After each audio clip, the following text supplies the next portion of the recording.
the gym. It's midday. It's like afternoon, like right afternoon. We made it to the gym. I am on day 9 of Whole30, and I started my day with black coffee. It's an airplane.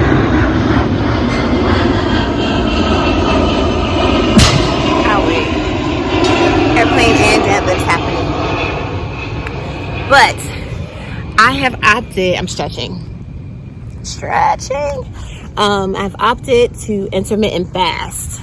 I'm adding that into the Whole30 thing. One, my husband was already doing it, and I don't know, I have FOMO, fear of missing out. I don't want his results to be better than mine, so I am intermittent fasting. So I started my day with some black coffee, iced black coffee, made it at home, brewed it, put it in the refrigerator, and threw some ice in my Starbucks cup to get fancy. And we're gonna stretch and lift.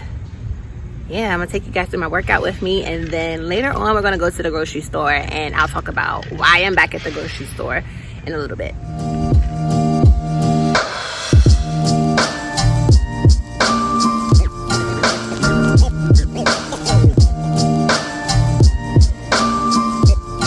Okay, started the workout first so that I can record him, and then I'm gonna start on his little break so he can record me. But he is putting in that work. Let's go, baby. Pick it up, pick it up, pick it up, pick it up. Work, work, work, work, work, work. And look at my man, y'all. That's my man. So this workout is 10 minutes and wrap. So as many rounds as possible in 10 minutes. 5 bar face and burpees into 5 power cleans into 5 push jerks. This is like round 5 or something for him. Let's work, baby. Pick it up, pick it up, pick it up, pick it up, pick it up. Come on. Come on. You got that, babe. Let's work. Y'all, he's going, oh, pick it up, pick it up, pick it up. And press 1. Come on. Yes. That's my man, y'all. That's chocolate Godiva husband.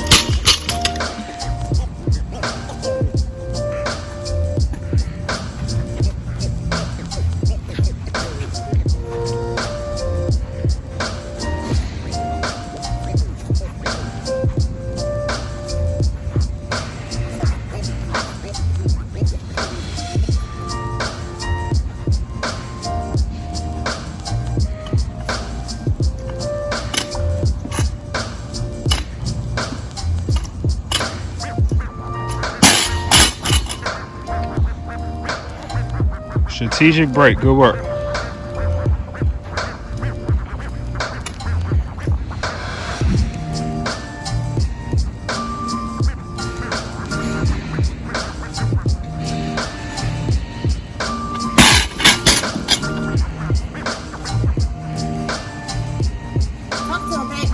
Huh? She's doing 5 bar facing burpees, 5 power cleans, 5 shoulder to overhead for 10 minutes. As many rounds and reps as possible. So what she's doing right now is pacing herself. You don't want to come out too fast. Then 3 or 4 minutes in, you can't move at all. So she's taking nice, controlled pacing mechanisms. These are power cleans. She's using 75 pounds on that barbell. Girl strong. She does a strategic 4 reps. So when she does her 5th power clean, she can go right into the shoulder to overhead, aka push jerks will be the most efficient way to move that bar. She's looking good. Kid solid. And one more. She's 2 rounds done, about 2 minutes in. 8 plus 1. Great job, great job. You sent it at the end. This is the easy part, all body weight. You can move fast right here. So what's about to happen? 10 rounds, 10 lunges, 10 sit-ups. 10 rounds or 10 minutes? 10 rounds. Oh. I won't make it easy for you now. You got 2 minutes of my time, and I don't really break too easily, but I'm worth it, 'cause I'll slip into your dreams tonight. Oh, so give me your all. I'll take it to Mars. Oh, I'll stick like glue inside your mind. Oh, so give me your all. I'll take it to Mars. Oh, I'll stick like glue inside your mind. Just watch me.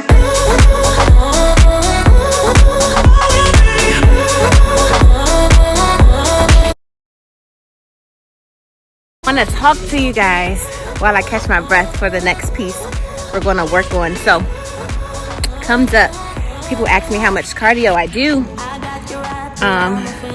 and whether I walk on the treadmill or go for runs. And I really don't do steady state cardio because I don't enjoy it. It's not my favorite. Definitely don't like to have to stay in one place for any amount of time and just move in place. So I really avoid cardio machines unless it's some type of sprint interval inside of a Metcon. So when I say Metcon, I mean some type of metabolic conditioning circuit. What is that? What is metabolic conditioning? So it really, some people make it analogous to HIIT, and it's really not HIIT, because HIIT is high intensity and metabolic conditioning varies between moderate and high intensity. The workouts are usually no more than 20 minutes, and it builds both your anaerobic and your aerobic systems. And I don't want to get too technical because you guys might find that boring. If you want to know the difference between those two systems, go ahead and look it up. I charge you to, learn for yourself. But yeah, I do metabolic conditioning by ways of CrossFit classes, and I try to keep that between 4 to 5 times a week. And that's of course on top of the strength training that I get inside of the classes and outside of it, and hypertrophy work to build the parts of my body that I want to be more shapely. So for that reason, I don't do cardio, and I don't want to get that confused with the fact that I don't have to do steady state cardio. I just choose not to because I get the same benefit in way more fun ways. The only time you'll see me on a treadmill is if like I've been sitting at my desk for a while and I have like a call to get on, or like a video to watch, or maybe some editing that I can do from my phone instead of sitting. When I get tired of sitting, I'll go walk on a treadmill. But I really try to avoid steady state cardio at all costs because it just feels like a wasted time where I'm just stuck there. And I try not to exercise for the sake of exercise. I try to exercise for fun. That way it's sustainable and I can do it forever and ever because it's something I can look forward to, rather than I'm doing this thing that is just a chore. I have no interest in it, and it's really something that I really hope I don't have to do for the rest of my life. So I don't do steady state. But now that the metabolic conditioning is over, we're going to get into some strength training. Is this going to be more strength based? No, this is probably going to be more hypertrophy based, and I'll explain the difference in a second. So it's 2:28. I'm supposed to be breaking my fast at 2, so I'm a little late. I'm definitely a little bit lightheaded after that Metcon. So I like to bring some applesauce in my bag because it's something easy I can just have on the go during my workout and not have to wait to the end to eat, but also not feel like I have to stop because I'm lightheaded or under fueled for my workout. And then Go Squeeze is a Whole30 compliant brand. This one only has apple puree and some lemon juice in it.